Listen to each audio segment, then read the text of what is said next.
We refer to support and resistance as support and resistance areas. Now, areas is a good description. They're not support and resistance prices.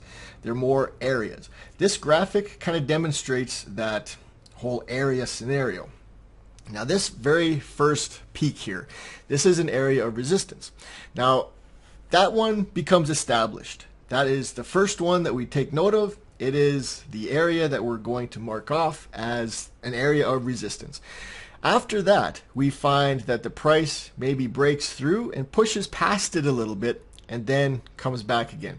Even though it gets past it, it's still being affected by that general area. Market breaks through that and uses that area as support, but doesn't quite get to that same price. It gets close, but it doesn't quite get there. And then it tries again using it as support, but instead of getting close, it actually pushes through a little bit and then is affected. Now, this is really the whole premise of support and resistance areas. We are going to find that more often than not, price will get close to these levels, but not quite touch them, or maybe overshoot them just a little bit. So I want to take a look at what this looks like on an actual chart. So we've got a Euro USD. This is a daily time frame, and what I'm seeing here are this area, here, even here, maybe even here.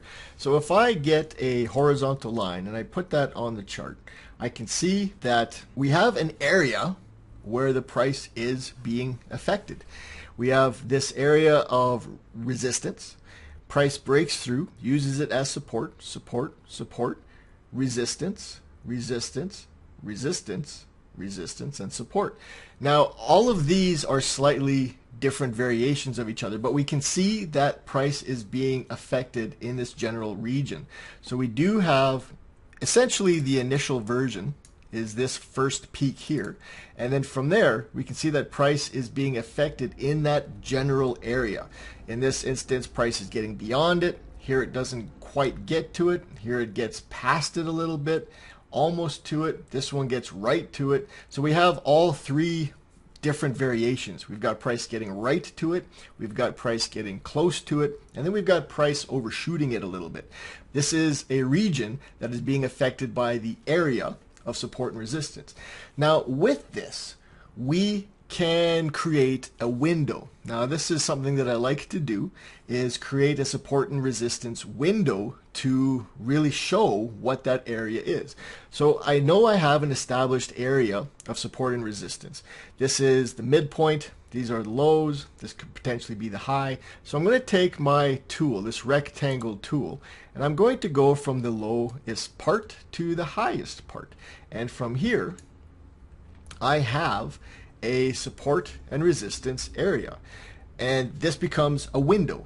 And once the price gets into this window, because there is a variation in here, because it doesn't get to an exact price, we know that price will be affected in that range, in that area. So price, once it gets into the window, could get to the bottom of the window, could get into the middle of the window, could get to the top of the window. But at future time, we are going to see that once the price approaches this window, that it can be affected anywhere within this region. So this becomes support and resistance as areas.